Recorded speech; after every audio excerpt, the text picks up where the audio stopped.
his legal team or assistants. We will now move to the next stage. You remember I had advised the House,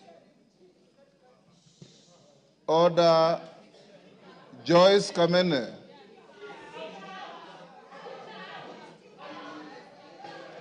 This is not a moment where the Speaker can exercise the option to exclude you from proceedings, but I know you differently. You are normally a very dignified person. I don't know what is the problem today. I want to urge the House that as we move to this stage, you remember we said at 5, the Deputy President had been assigned 2 hours in accordance with the standing orders. The standing orders say not more than 2 hours. So he may exercise to spend the 2 hours or less as he wishes. Secondly, once he finishes, then the minority leader, majority leader will take the floor as we had agreed. After that, then the mover will be invited to reply.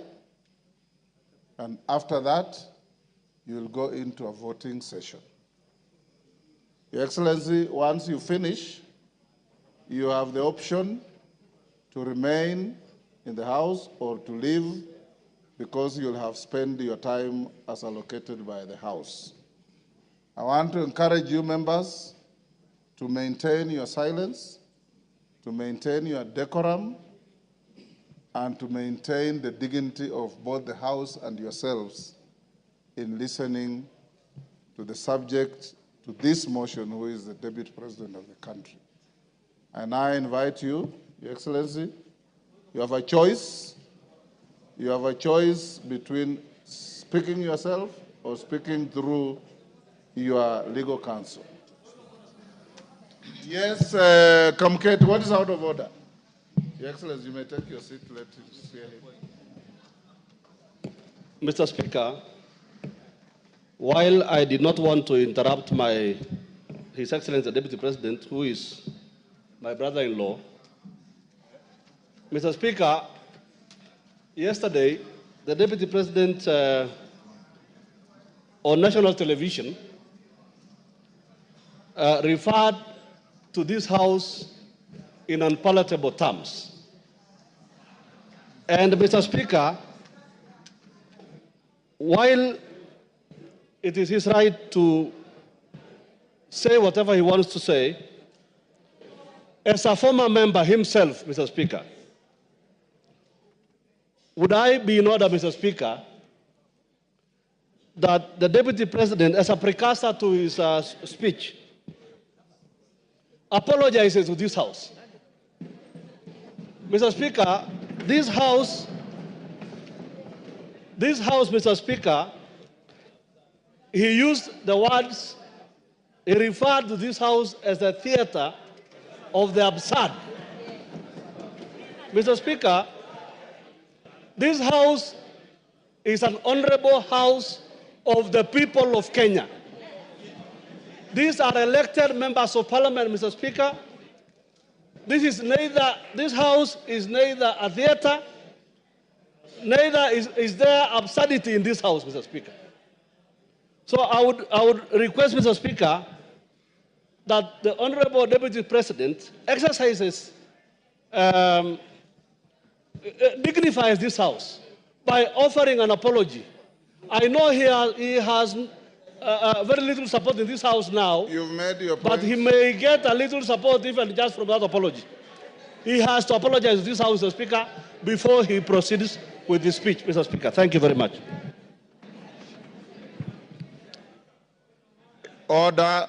No more points of order. Your Excellency, Deputy President, as you take the floor, this morning, the Speaker made a communication and indicated that we found it abhorrent, some of the contents of your interview your speech rather, your statement last evening, in which you described this House in not very good terms.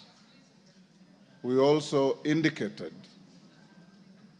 that the rules of this House preclude matters pending before the House from being canvassed in other fora, particularly by members of the House, and to an extent of broad interpretation of the standing orders, a person who is subject to the motion going on in the House.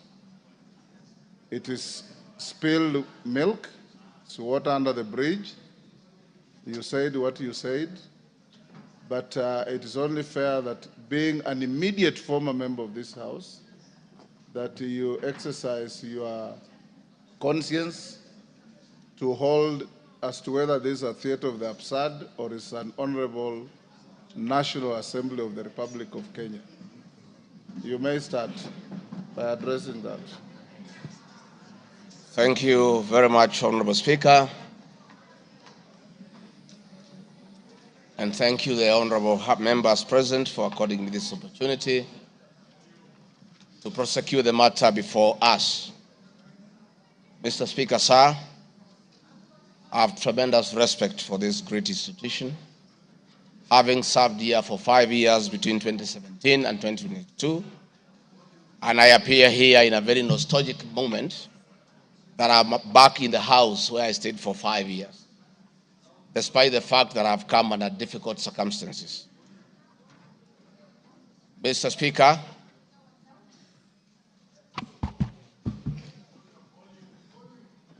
maybe the sound people, is that okay now?